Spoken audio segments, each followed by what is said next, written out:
여러분 안녕하십니까, 김덕희입니다. 이번 시간에는요 2018년도 2회차 실기문제 해설 진행하겠습니다. 2018년도 2회차 21문항 제일 출제가 많이 되었습니다. 어떤 문제가 출제가 되었는지 자 지금부터 한 문제씩 보시겠습니다. 1번 문제 가겠습니다. 보딘의 정신역동적 직업상담의 모형 중 상담 절차를 쓰시오라고 하습니다. 상담 절차라고도 하고요. 또 상담의 과정이라고도 합니다. 상담의 절차 또는 상담의 과정이라고 한다. 키워드 탐중변이다. 탐중변, 탐색과 계약의 설정. 두 번째, 중대한 결정. 세 번째, 변화를 위한 노력이다. 탐색과 계약의 설정.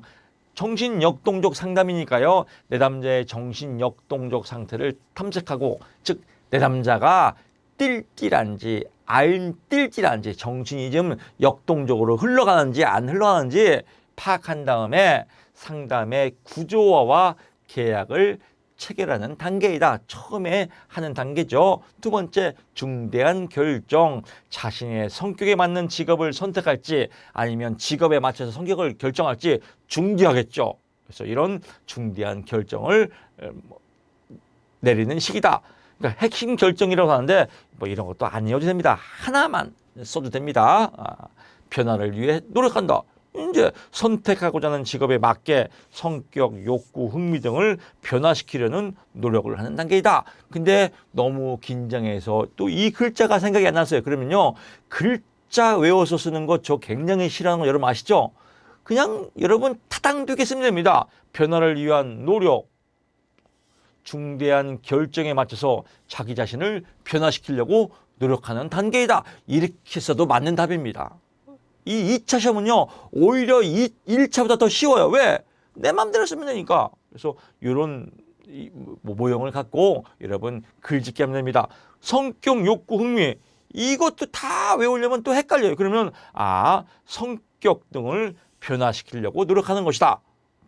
또는 뭐 흥미 등을 변화시키려고 노력하는 단계다. 다 맞게집니다. 이런 글자 한 개 한 개씩 안 본다. 좀 자유롭게 여러분 표현하고 공부하시라. 제가 늘상 강조하는 겁니다.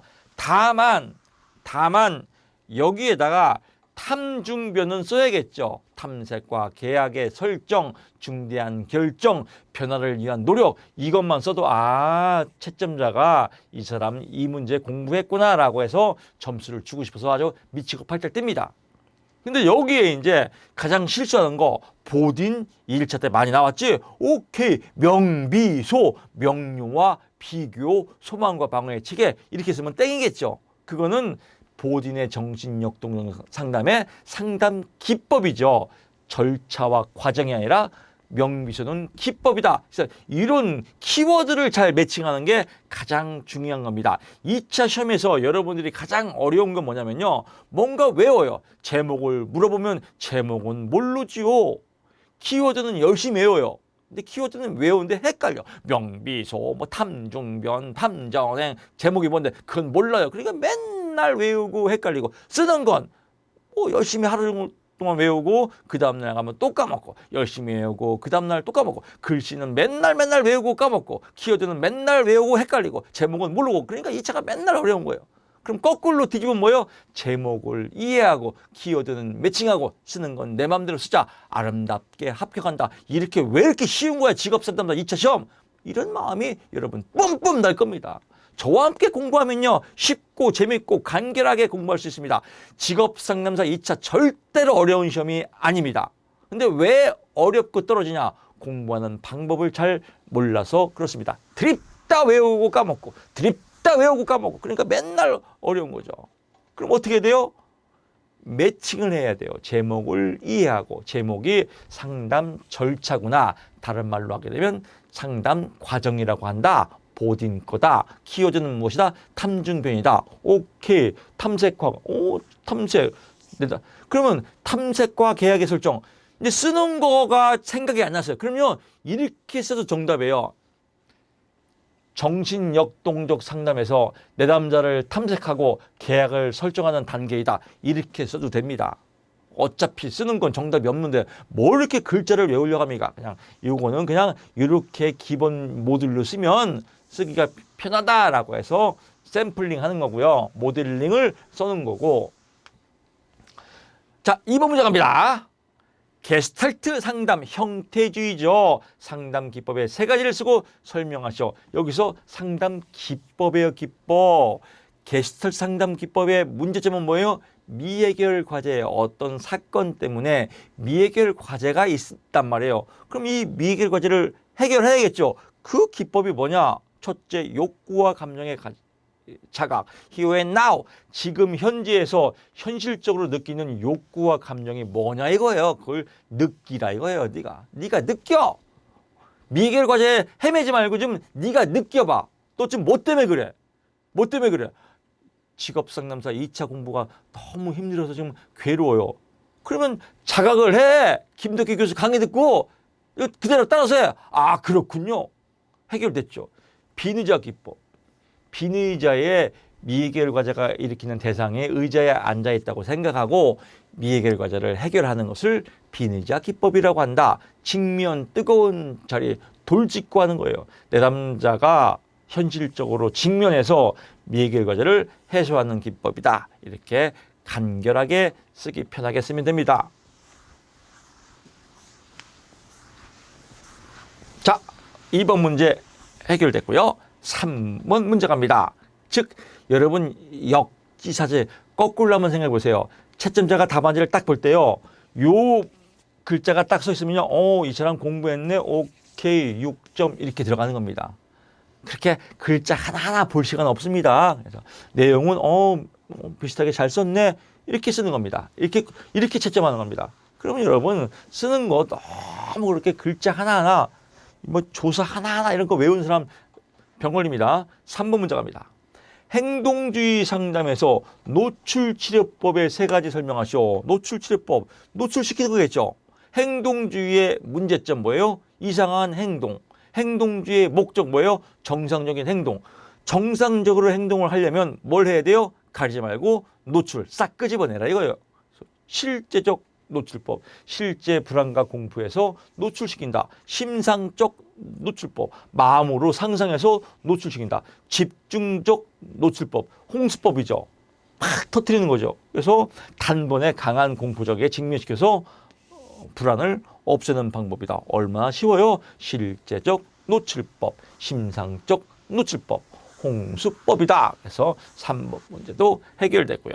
4번 문제 갑니다. 흥미를 사정하는 목적 세 가지만 쓰시오라고 나왔어요. 흥미, 사정이라는 말은 조사예요. 조사. 어세스먼스라고 하는데 조사. 흥미를 조사하는 목적이 뭐냐 이거예요. 흥미를. 그러면 흥미를 왜 조사해요? 자기 인식, 스스로 인식을 발전시키려고, 또 직업 대안을 규명하려고, 직업 교육상 불만족을 원인을 알아보려고, 여가서든지 직업서든지를 구분하려고, 직업 탐색을 조정하게, 직업을 알아보려고. 왜 알아봐야 돼요? 흥미가 안 맞으면 알아봐야겠죠. 그래서 이 흥미를 조사하는 목적이 뭐냐? 세 가지만 쓰니까 이 중에서 세 가지만 쓰면 되겠고요. 어떨 때는 5가지를 쓰시오라고 해서 제가 5가지를 여기다 기재를 했습니다. 여러분 덤으로요. 흥미 사정하는 목적, 또는 가치 사정하는 목적, 동기 사정하는 목적, 역할 사정하는 목적, 이런 목적이나 용도가 나오면요. 무조건 자기인식 발전시키기, 교육 직업 불만족 원인 규명하기, 직업 탐색 조정하기, 이거 공통적으로 쓰면 다 6점 맞았습니다. 그래서 일일이 다 외울 것 없이요. 어떤 책 보면 이 책은 이렇게 나오고 저 책은 저렇게 나오는데요. 그거 다 외울 필요 없습니다. 그냥 이렇게 딱 통일하십시오. 자기인식 발전시키기, 직업교육상 불만족 원인 규명하기, 직업 탐색 추정하기, 이러면 모두 다 6점 맞습니다. 얼마나 깔끔하고 공부 쉽게 합니까? 공부 어렵지 않습니다. 직업상담사 2차 시험 절대로 어렵지 않습니다. 포인트 맥만 잡으면요. 제가 누차 강조하지만 필기보다 더 쉽습니다. 5번 갑니다. 교리 분석, TA 분석에서 내담자를 이해하는 분석 유형 3가지를 쓰고 설명하시오라고 나왔습니다. 1회차에도 나왔는데 출제자가 교리 분석 아주 좋아하는 사람인 것 같습니다. 큰 틀에서 자아구조 분석, 내담자의 자아 상태를 통해서 분석하는 방법이다. 세 가지 부모자, 성인자, 어린이자가 있다. 교류 패턴 분석, 어떤 식으로 교류하냐 이겁니다. 그래서 내담자가 사람들과 어떤 행동과 언어로 교류하냐 이 분석을 하는 방법이다. 좋게 아주 잘 소통하는 사람 상보교류, 트러블 메이커 맨날 티각티각 반대하는 사람 교차교류, 속마음이 다른 사람 이면교류가 있다. 생활양식, 내담자의 삶을 통해서 생활양식을 통해서 분석하는 방법이다. I'm okay, you okay. 나도 좋고 너도 좋고 자기 긍정, 타인 긍정, 자기 긍정, 타인 부정 뭐 이런 유형이 있다. 라고 해서 쓰면 되겠고요. 정말로 이런 거는 설명이 외울 수가 없다. 난 못 외웠다 그러면 안 써도 됩니다. 어차피 설명 나왔으니까. 이 유형이면 자구조 분석, 교류 패턴 분석, 생활 양식 분석을 아냐 모르냐 이걸 물어보는 것이다. 그래서 5번 문제도 해결됐고 물론 알면 쓰면 더 좋겠죠. 6번 문제 갑니다. 아들러 개인주의 상담인에서 상담 목표 세 가지를 쓰죠. 아들러 개인주의의 문제점은 뭐라 그랬죠? 1회차 또 나왔습니다. 문제점이 열등감이다. 열등감. 열등감이면 목적이 뭐예요? 우월감을 추구해야겠죠. 그래서 정답 체크하게 되면요.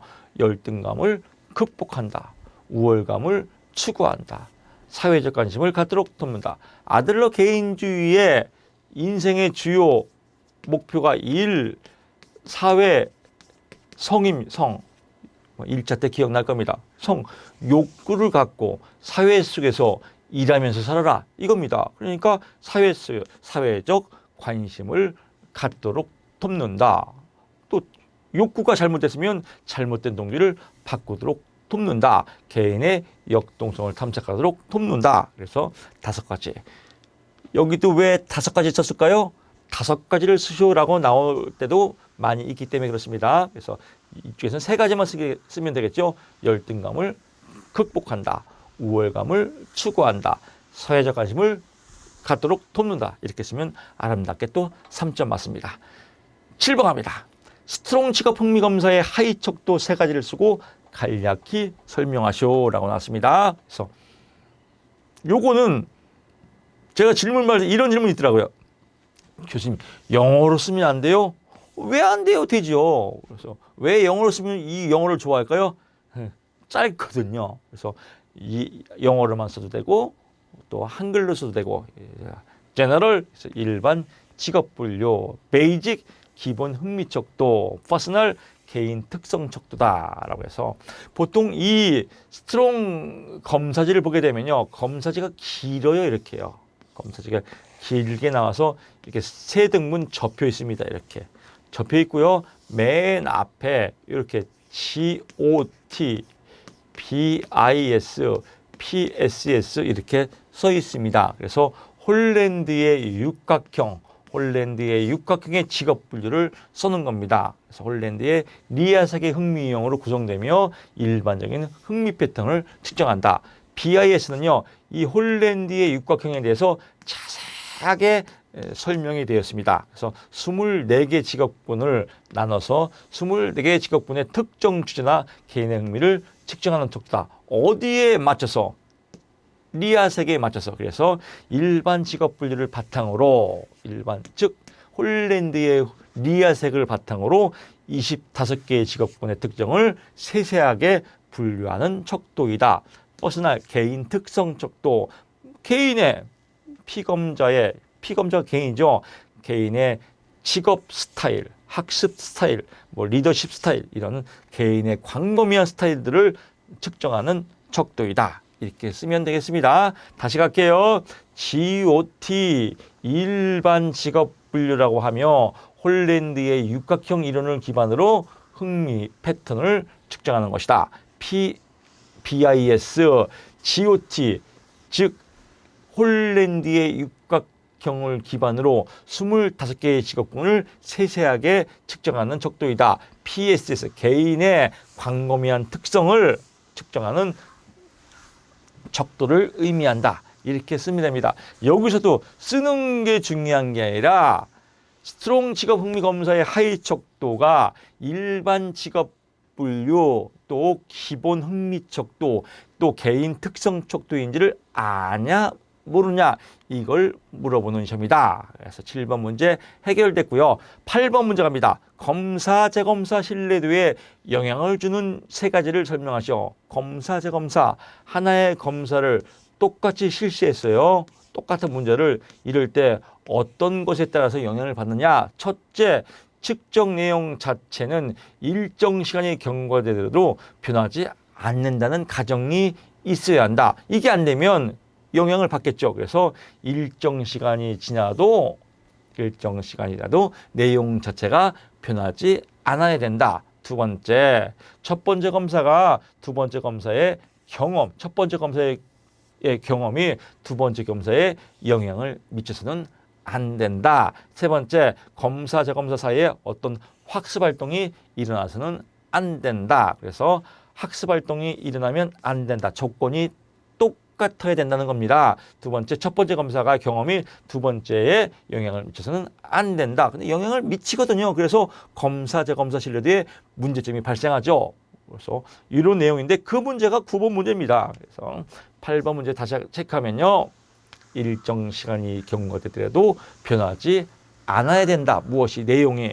또 첫 번째 검사가 두 번째 검사에 영향을 미쳐서는 안 된다. 세 번째, 어떤 학습 활동이 검사에 영향을 미쳐서는 안 된다. 이런 겁니다. 요게 맞춰서 9번 갑니다. 동일한 검사를 두 번 실시할 때 이겁니다. 그래서 검사, 재검사 신뢰도를 동일한 또 실시할 때 검사 결과가 왜 다르게 나오냐? 영향을 받으니까 다르게 나오겠죠. 그 요인이 뭐냐? 이겁니다. 검사 요인 효과, 처음 측정이 재검 검사에 영향을 미친다. 즉 A라는 검사를 다시 똑같이 A답게 검사를 하니까 이 검사가 2월 됐기 때문에 문제가 생겼다. 2월 효과, 연습됐기 때문에 점수가 잘 나오겠죠. 연습 효과, 연습했으니까 기억되겠죠. 기억과. 그래서 이걸 검사 요인 효과다. 두 번째, 성숙 요인 효과. 측정 간격이 길 때 조사 대상의 특성이 변할 수 있다. 왜? 민감하게 변해서. 그래서 반응 민감성 효과라고 한다. 즉 어떤 측정 간격 때문에 그대로 성숙해서, 간격이 기니까 성숙해서 이렇게 해서 반응이 변할 수가 있다. 역사 요인 효과, 특정 기간 중에 발생한 사건의 영향을 받을 수 있다. 어떠한 역사적 사건 때문에 검사 결과가 달리 나올 수 있다라고 하는데, 이 문제는요. 검사 결과가 다른 요인은 해서 설명을 써도 되고 안 써도 돼요. 그냥 검사 요인 효과, 성숙 요인 효과, 역사 요인 효과 이렇게만 써도 깔끔하게 3점을 줍니다. 자, 10번 문제 가겠습니다. 준거 타당도의 두 가지 종류와 그에 대해서 설명하시오 라고 나왔습니다. 준거 타당도 맞냐 안 맞냐, 무엇이 준거가, 근데 거기에서 설명하는 겁니다. 예원 타당도, 준거 타당도에는 두 가지가 있습니다. 예원 타당도와 동시 타당도가 있는데, 예원 타당도 현재 점수가 예원이니까 피검자의 미래 행동과 특성을 얼마큼 잘 예측할 수 있냐 없냐를 분석하는 걸 예원 타당도라고 한다. 예를 들면 수능 성적이 잘 받으면 대학교 입학에서도 학점을 잘 받을 것이라고 이해하는 것을 말한다. 동시 타당도, 미래까지 예언하려면 너무 오래 기다려야 되니까 해당 점수와 검증된 준거 점수를 동시에 측정해서 상관계수를 파악하는 것을 동시 타당도라고 한다. 예를 들면 검증된 토익 검사와 새로 만든 탭스 검사가 서로 째찌뽕 비슷하면 동시 타당도가 잘 이루어졌다. 이런 내용입니다. 그래서 예원 타당도와 동시 타당도에 대한 내용 해결됐고요. 자, 여기서 다시 또 잔소리합니다. 준거 타당도의 두 가지 종류, 준거 타당도의 두 가지 종류를 예원 타당도와 동시 타당도라고 답안지에 썼으면요, 채점자는 벌써 이 사람 이 문제 알고 있구나라고 해서 점수를 벌써 6점 주고 싶어서 벌써 기다리고 있습니다. 그래서 쓰는 거는 뭐 내용 여기다가 뭐 예를 들면 예언 타당도에다가 뭐 이상한 거 쓰면 안 되겠죠. 예언 타당도 뭐 한국 축구는 8강에 들어가서 다음에 4강을 올라가면 좋겠다 이런 거 쓰면 안 되겠죠. 뭐 이런 내용은 설마 여러분들 다 아시겠죠? 11번 갑니다. 홀랜드 이론의 육각형 직업 유형. 이건 서비스 문제입니다. 홀랜드 뭐 1차 때도 누누이 1차 합격한 분들은요. 홀랜드는 그냥 뭐 눈 깜빡 씁니다. 근데 이거 또 글씨 외우는 사람 인지적 오류 유형입니다. 병 걸립니다. 홀랜드 현탐의 사진관 이렇게만 쓰면요. 벌써 여기도 6점 주려고 그래요. 특징 다 알지 않습니까? 그래서 육각형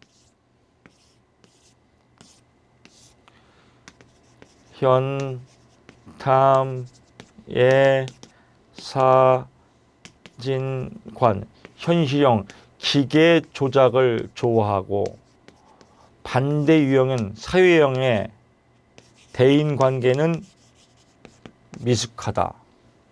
탐구형 연구 탐구를 좋아하고 반대 유형의 리더십은 부족하다. 예술형 자유 창조를 좋아하고 반대 유형인 체계적이고 꼼꼼함은 부족하다. 사회형 대인 관계는 뛰어나나 반대 유형인 현실형의 기계 조작은 부족하다. 진취형 리더십은 뛰어나나 반대 유형의 탐구형의 연구 탐구는 부족하다.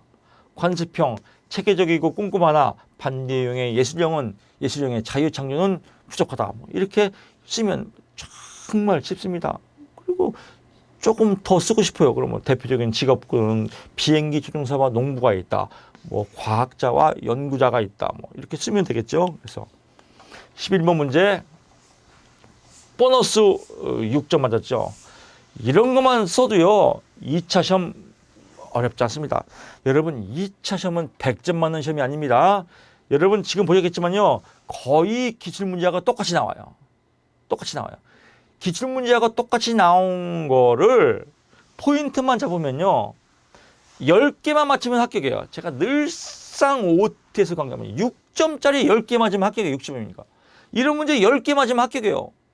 벌써 동영상 여러분 이 동영상 해설 들으면 야 김덕 교수님하고 공부하면 진짜 합격 금방 시키는데 이런 느낌 막 팍 오지 않습니까? 12번 갑니다. 긴지버거 뭐 맨날 나오는 거 아니겠습니까? 긴지버거 1차 때도 기억날 겁니다. 긴지버거 긴 햄버거 처먹어서 발달됐다. 긴지버거 어떻게 먹었냐? 환장하게 먹었다. 환자면 이 현실기에 뭐냐? 탐구특이다. 현실적으로 진로 문제를 탐색하는 것이다. 구체화, 탐색한 걸 몰두하는 단계다. 특수화, 몰두한 것을 행동하는 단계다. 다 끝났지 않습니까? 탐구특. 그래서 탐구특 쓰면 현실적으로 취업 기회를 탐색하고 노력하는 단계다. 교수님, 노력하는 단계가 너무 외우기 힘들어요. 그러면 외우지 마세요. 그냥 취업 기회를 탐색하는 단계다. 이거 얼마나 쉬워요. 자유롭게. 구체화. 하나만 따면 됩니다. 몰두. 현실적으로 탐색한 직업을 몰두하는 단계다. 특수화. 몰두한 직업을 훈련을 받는 단계다. 이렇게 글짓기 하면 아름다운 답입니다. 쓰는 건 내 맘대로 쓰면 됩니다. 여담으로 제가 말씀을 드리는데 이제 김치를 담그는 분이 계십니다. 결혼하신 분들은 김치를 담그는데 이 신혼 때 김치 절대로 못 담궈요. 왜? 겁나거든요. 김장을 하라면 겁나요. 그래서 김장을 하면 막 책 보고 잔뜩 블로그 보고 막 찾아요. 그리고 시장 가갖고 그대로 사요. 배추 몇 포기에다가 뭐 소금은 몇 그램 넣고 액젓은 몇 그램 넣고 이거 담다가 또 다 김치 짓물러요. 근데 몇 번 담궈 보면요. 이제 눈 감고 자는 거 시장에서 안 적어요. 그냥 대충 가서 버무리면 맛있는 김치가 됩니다. 오랫동안 담아보게 되면요. 직업 상담사 2차 시험도 마찬가지예요. 뭐 소금은 몇 그램 넣고 미연은 몇 그램 넣고 액젓은 몇 그램 이런 거 보는 시험이 아니에요. 그냥 대충 버무려서 맛있으면 합격입니다. 그러니까 잘 버무리면 잘 버무리라고 이런 내용을 쓰는 겁니다. 외우라고 하는 게 아니라 버무리면 돼요. 왼손으로 비비건 오른손으로 비비건 그냥 맛있게 먹으면 됩니다. 그래서 비비는 연습을 해라. 탐색 현실적으로 탐색한다. 구체화 탐색한 걸 몰두한다. 특수화 몰두한 걸 직업훈련을 받는다. 오케이 아름답게 비비자. 왼손으로 비비건 오른손으로 비비건. 자 너무 재밌는데 탐구툭 12번 해결됐습니다. 13번 가겠습니다. 크럼볼츠의 진로 결정에 영향을 주는 4가지를 설명하시오. 크럼볼츠 사회학습 이론입니다. 크럼볼츠 사회학습 이론가다. 그래서 유한학과다. 사회학습을 가장 잘하는 사람이 유한학과 나온 사람들이다. 그래서 유한학과 유전적 요인과 특별한 능력, 환경 조건과 사건, 학습 경험, 과제 접근 기술이다. 크럼볼츠. 자, 뭐 예를 들면 이게 뮤지컬 배우 김수현 씨가 있습니다. 김수현 씨 저도 TV에서 봤지만 김수현 씨 아버지가 서울대 의대 교수래요. 김수현 씨 엄마는 서울대 음대 교수고 김수현 씨는 서울대 음대 나와서 뮤지컬 배우 주인공이에요. 이런 집안이 유전적으로 잘 될 수밖에 없죠. 유전적인 요인과 특별한 능력이 있으면 사회학습 잘하다 이거예요. 또 환경 조건과 사건이 긍정적일수록 사회학습 잘하더라고요. 그렇지 못하면 어떻게 해요? 학습 경험 많이 하더라 이거예요. 또 과제 접근 기술이 좋을수록 긍정적이고 능동적일수록 사회학습을 잘하더라. 이런 내용입니다. 이런 내용 갖고 글짓기 하는 겁니다. 그래서 개인의 진로의 기회에 영향을 주는 타고난 특징을 우리가 말한다. 환경 조건, 환경 상황과 여러 가지 사건들이 긍정적일수록 진로 선택에 영향을 더 주더라. 개인의 강화한 도구적 학습 경험이 많으면 사회학습을 잘하더라. 뭐 이런 내용들 여러분 쓰면 됩니다. 유한학과 쓰면 점수를 준다. 그래서 쓰는 거는 내 맘대로 타당도 있게 버무리면 된다. 13번 해결됐고요. 14번 가겠습니다.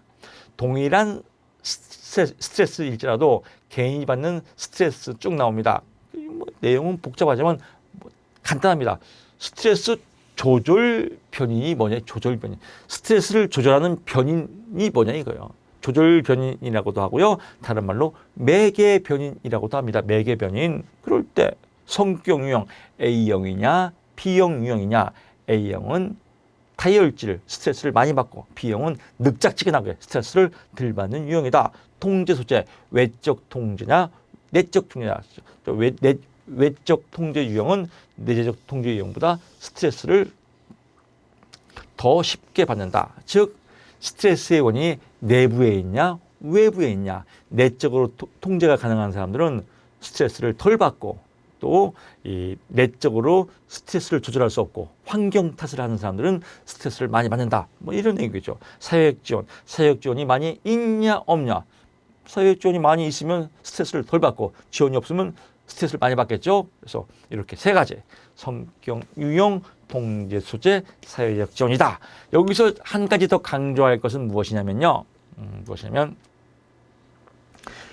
스트레스의 조절 변인이에요. 근데 이런 문제가 있습니다. 스트레스의 원인, 직무 스트레스의 원인 또는 직무 스트레스의 요인이 뭐냐 이거예요. 이거는 정답이 뭐예요? 역할 갈등, 역할 모호성, 과제 특성 이렇습니다. 근데 이 제목을 몰라요. 그러니까 머릿속에 열심히 해요. 역할 갈등, 역할 모호성, 과제 특성 제목이 뭐예요? 그건 몰라요. 성격 통제 그건 뭐예요? 제목 몰라요. 그냥 스트레스예요. 이게 뒤죽박죽 되니까 못 끄집어내는 거예요. 공부를 하실 때 이게 딱딱 끄집어내야 돼요. 스트레스의 원인은 역할 갈등, 역할 모호성, 과제 특성, 스트레스의 매개변인 조절 변이는 성격 유형 또는 통제 위치, 통제 소재, 사회적 지원. 그리고 쓰는 거는 2에서 내 맘대로 쓴다. A형이 B형보다 스트레스 더 많이 받는다. 외적 통제자가 내적 통제자보다 스트레스 더 많이 받는다. 사회적 지원이 없는 사람이 있는 사람보다 스트레스 더 많이 받는다. 이런 맥락만 잡으면 공부하기 쉽다 이겁니다. 너무 이런 거에 집착하느라고요. 큰 틀을 못 봐요. 그래서 조절변인, 성격 유형, 통제 소재, 사회적 지원 이렇게 해서 포인트 잡으시면 될 것 같고요. 15번 문제 가겠습니다. 한국 표준 직업 분류에서 직능, 직능 유형, 직능 수준을 설명하시오. 직능 답 써 있죠. 직능, 직무의 능력이에요. 나왔지 않습니까? 직무, 주어진 직무의 업무 수행 능력을 직능이라고 한다. 직능 유형 나오는데요. 직능 유형은 직무 수행에 요구되는 지식 분야 사용하는 도구 및 장부 쭉 나옵니다. 근데 이런 것도 다 못 외워요. 그러면 직무 수행에 요구되는 재화나 서비스의 종류와 관련된 것을 직능 유형이라고 한다. 이렇게 그냥 타고 넘어가라고요. 안 그러면 조금 더 교수님 불안해요. 고급지게 쓰고 싶어요. 그러면요. 직무 수행에 요구되는 지식의 분야 등과 같은 등과 같은데 어떡할 거예요?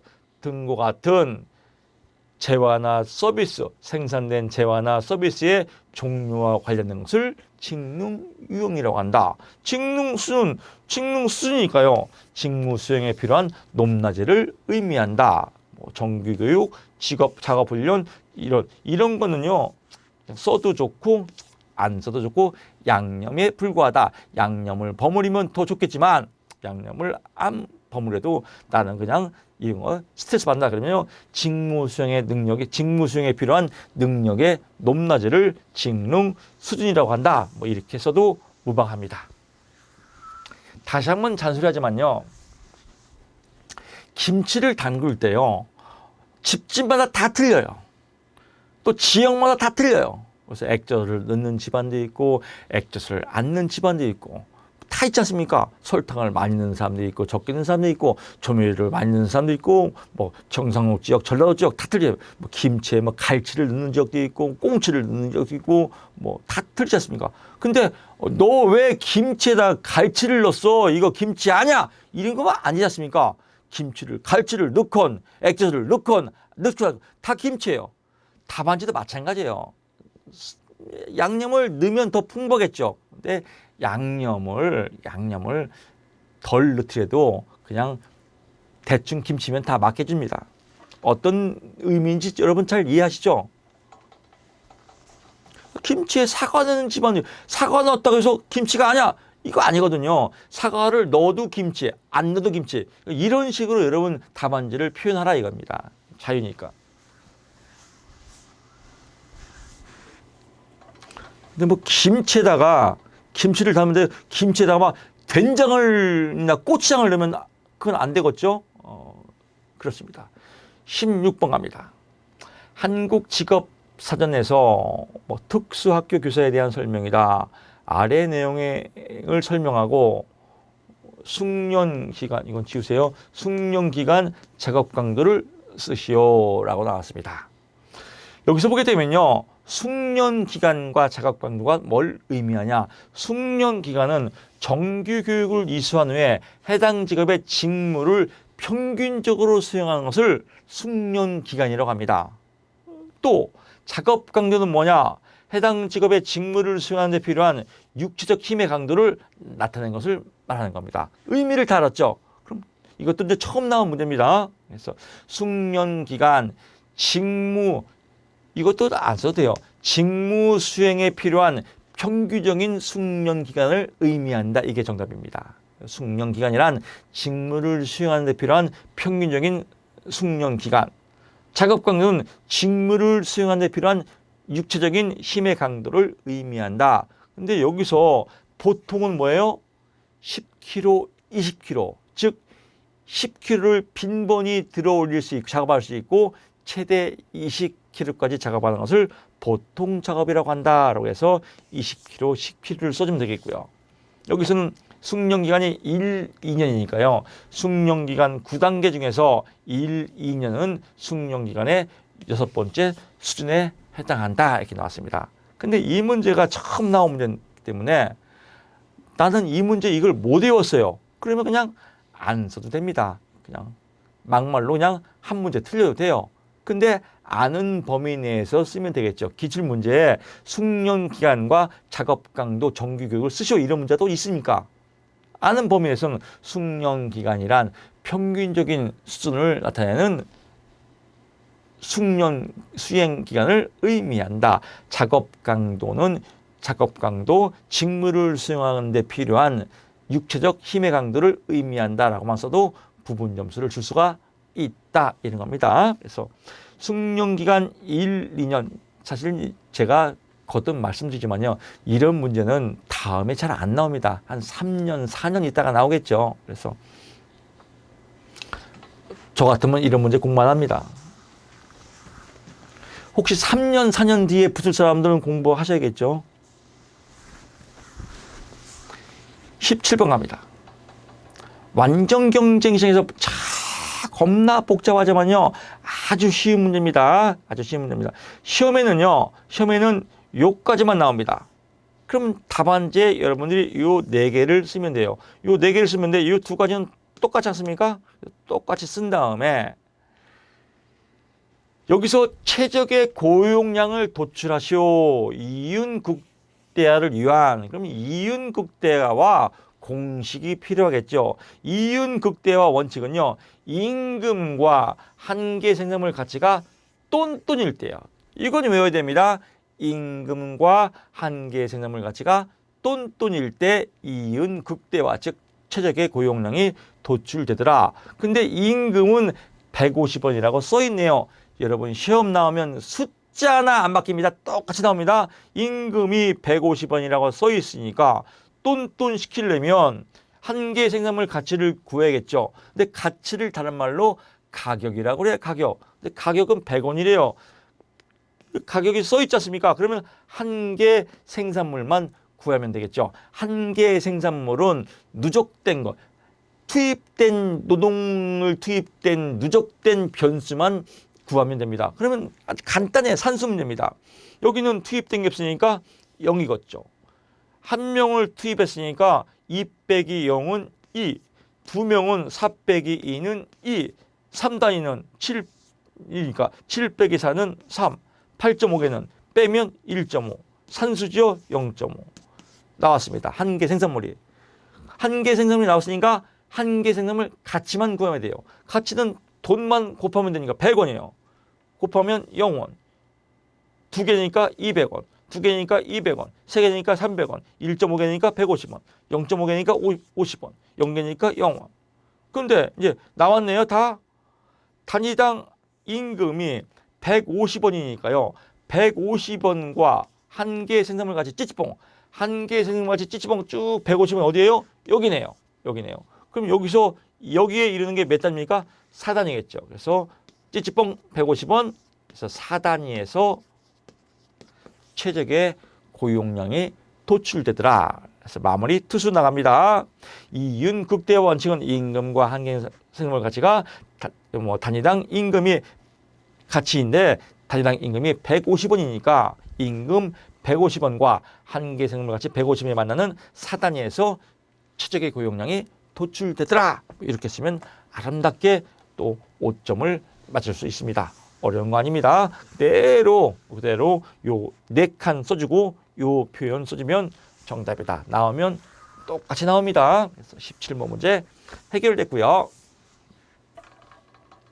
18번 문제 갑니다. 임금의 하방 경직성에 설명하고 이에 영향을 주는 4가지를 쓰시오라고 나왔습니다. 하방 경직성. 임금은 어떠한 경제적 상황에 왔다 갔다 유연적으로 변해되는데 밑으로 안 떨어진다 이거 안 떨어. 임금이 밑으로 안 떨어진다 이거예요. 어떠한 경제 상황에도 불구하고 그래서 왜 안 떨어지냐? 그게 원이겠죠. 임금의 하방 경직성의 의미는 한 번 인상된 임금은 어떠한 경제적 상황에도 좀처럼 밑으로 내려가지 않으려는 속성을 임금의 하방 경직성이라고 한다. 그 원인이 뭐냐? 첫째, 강력한 노동조합 때문에 못 내려가더라. 또 장기 근로계약을 해서 못 내려가더라. 근로자의 화폐 환상, 즉 근로자가 현찰 내리면, 현금 내리면, 즉 월급 깎으면 일을 잘 안 하더라. 동기부여가 잘 안 되더라. 그래서 화폐 환상은 이겁니다. 월급이 100만 원인데 임금을 90만 원 내렸어요. 정부에서 임금을 규제해서. 그래서 회사에서 부가급여를 20만 원 줬어요. 20만 원 부가급여를. 그러면 실질 소득은 110인데 얘보다 더 많아요. 근데 월급을 깎으면 일단 기분 나빠요. 내 월급 깎으면 기분 나빠요. 이걸 화폐 환상이라고 합니다. 또 사회적 관행.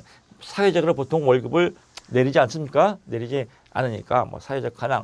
노동자의 역선택 발생 가능성. 이거는 노동자가 거꾸로 선택하는 겁니다. 역선택. 뭐 근무를 퇴마한다든지 아니면 직장을 그만둔다든지 그럴까봐 임금을 못 내리더라. 그래서 왜 5가지냐? 5가지를 쓰시오라고 나올 때도 있거든요. 그래서 18번 문제도 해결됐고요. 19번 갑니다. 노동시장에서 존재하는 임금 격차의 유형 5가지를 설명하시오. 임금 격차가 왜 생기냐, 어떤 것 때문에 생기냐, 이 유형을 설명하라고 나왔습니다. 그래서 답안지는 길지만 간단합니다. 답안지는 여러분 이해하라고 쓴 거니까요. 설명은 보상적 임금제도 중 열악한 근무 환경을 경제적 보상으로 상쇄시키는 보상적 임금 제도가 있으면 임금 격차가 발생하더라. 효율성 임금 격차, 효율성 임금 제도, 고임금 경제도죠. 고임금 경제, 균형 임금보다 더 높은 임금을 주어서 효율적으로 생산성을 효율적으로 발생시키기 위한 효율성 임금 제도, 또 직종 간에 생기는 직종별 임금 격차, 또 남녀 성별에 따른 성별 임금 격차, 또 기업에 따라서 발생하는 기업별 임금 격차. 그래서 이 5가지 쓰면 되겠죠. 또 생산성의 차이에 따라서 발생하는 뭐 생산성의 차이에 의한 임금 격차, 뭐 이런 것도 써도 되겠고요. 뭐 이런 것도 뭐 교육훈련 비용, 이건 뭐 보상적 임금 격차에도 해당되는 거지만 뭐 5가지만 쓰면 이렇게 포인트만 잡으시면 됩니다.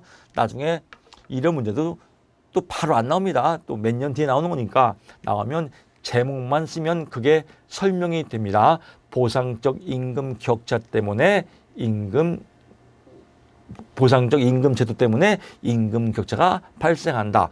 효율성 임금 제도 때문에 임금 격차가 발생한다. 직종별 임금 격차가 발생한다. 성별, 남녀 성별에 따라서 임금 격차가 발생한다. 이렇게 쓰면 그게 곧 설명이 됩니다. 이거 다 쓸 필요 없다. 그래서 19번 문제 해결됐고요.